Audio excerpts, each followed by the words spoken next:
Hello everyone. So in this video we are discussing about the sources of herbs. Okay.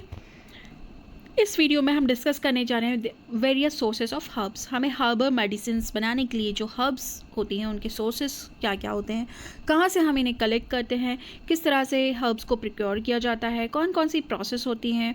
Okay, so let's begin. So the sources of herbs means origin, place or methods from which medicinal plants are obtained. Okay, sources of herbs मतलब क्या होता है, origin place जहाँ पे वो plant present है.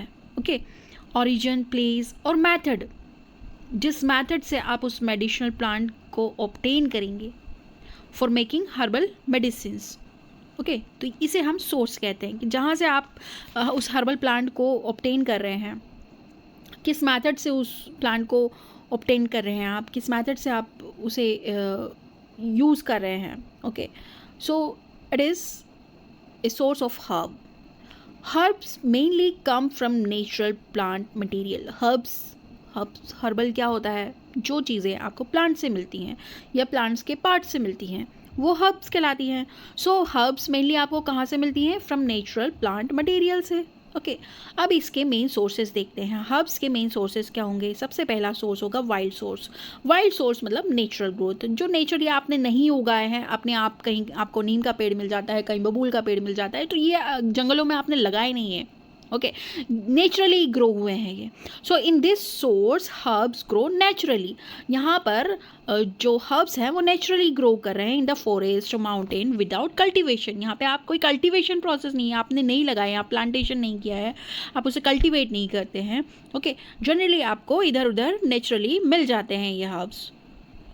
आंवला, ashwagandha. Okay, ये कुछ कॉमन प्लांट्स हैं जो आपको ईजिली अवेलेबल हो जाते हैं without cultivating them. They are naturally present in the forest also.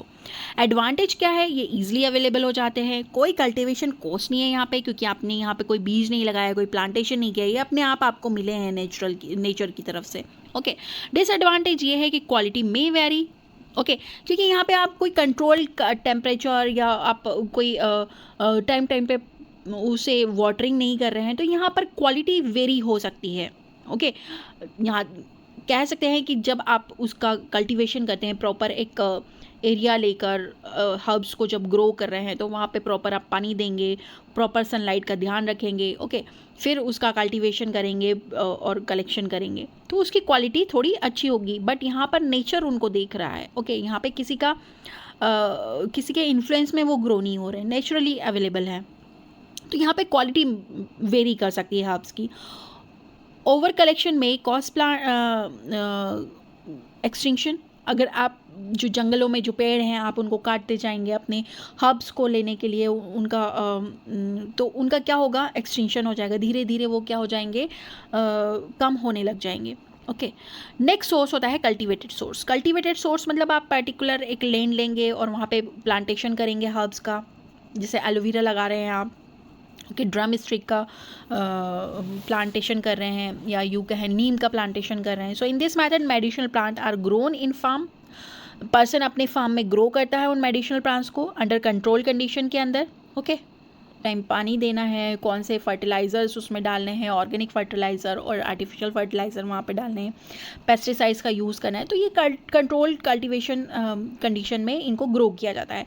Farmer जो होते हैं उसे कल्टीवेट करते हैं. Cultivate this plant specially for medicinal use. For example aloe vera, किसी ने अपने फार्म में एलोवेरा लगाया है फॉर कमर्शियल यूज़, किसी ने टर्मरिक लगाया है, किसी ने जिंजर लगाया है, किसी ने सेना लगाया है. एडवांटेज क्या है यहाँ पर, एडवांटेज ये है कि आपको बेटर क्वालिटी ऑफ हर्ब्स मिल जाती है, लार्ज स्केल में प्रोडक्शन मिल जाता है, प्योर और स्टैंडर्डाइज हर्ब आपको यहाँ पे मिल जाती हैं, क्योंकि आपने कंट्रोल कंडीशन में लगाया है. आपको उसकी वैरायटी भी पता होगी, उसका आपने कौन सा वैरायटी लगाया है. होता है ना, किसी ने गेहूं का कोई वैरायटी लगाया है, किसी ने सोयाबीन का कोई वैरायटी लगाया है. राइस के डिफरेंट टाइप ऑफ राइस होते हैं, बासमती राइस, नॉर्मल राइस वगैरह वगैरह. तो यहाँ पे क्वालिटी जो है वो बेटर आपको मिल जाती है एज़ कम्पेयर टू जो फॉरेस्ट में आपको मिलता है. Next source is marine source. Marine source मतलब जो समुद्र से जो चीज़ें आपको मिलती हैं, मेडिसिनल प्लांट्स आपको मिलते हैं. So some herbal medicine are obtained from plant growing in the sea. कुछ हर्बल मेडिसिन आपको कहाँ से मिलती हैं, जो प्लांट्स ग्रो हो रहे हैं सी में, उनसे मिलती है, और ओशियन वाटर में. कीज़ हैं। ओके, अब इनका यूजेस ये है कि न्यूट्रिशन सब बहुत ज़्यादा न्यूट्रिशन होता है, जो सीवीड्स होती हैं, अलगी होती हैं, फार्मास्यूटिकल प्रोडक्ट्स बनाने में यूज़ होते हैं। Next source of herb is tissue culture source. Tissue culture source क्या होता है? मॉडर्न टेक्निक है where plants are grown in laboratory. Okay, जहाँ पे हम बहुत सारा लैंड ना यूज़ करके हम लेबोरेटरी में ही इन प्लांट्स को ग्रो करवाते हैं by using small plant cell. बाहर के किसी प्लांट का स्मॉल सेल ले आएंगे, उस सेल को हम क्या करेंगे, टिश्यूज़ में कन्वर्ट करेंगे और उससे प्लांट बनाएंगे। ओके, एडवांटेज ये है कि यहाँ पे फास्ट प्रोडक्शन ऑफ प्लांट हो जाता है। मतलब बाहर अगर आप सीड लगा रहे हैं, फिर उसकी रखवाली कर रहे हैं, पानी दे रहे हैं, ये कर रहे हैं, वो कर रहे हैं, उससे अच्छा आप प्लांट का टिश्यू ले आइए लैब में, उस प्लांट टिश्यू से आप प्लांट को जो है प्लांट में कन्वर्ट कर लीजिए, स्मॉल प्लांट में वो बन जाता है। और यहाँ पर जो प्लांट आपको मिलेगा वो डिसीज़ फ्री प्लांट होगा। Rare plant can be preserved. इस मेथड से क्या होगा, जो रेयर प्लांट्स बचे हैं, अब उनके सीड्स तो इतने ज़्यादा होंगे नहीं, तो आप उसका टिश्यू सेल ले आइए और उसका प्लांट तैयार कर लीजिए। Okay, micro propagation of medicinal plant, example के तौर पे हम लिख सकते हैं कि माइक्रो प्रोपोगेशन मतलब कोई टिश्यू या सेल का यूज़ करके हम उससे प्लांट बना रहे हैं। Okay, so this is all about the different sources of herbs. Okay,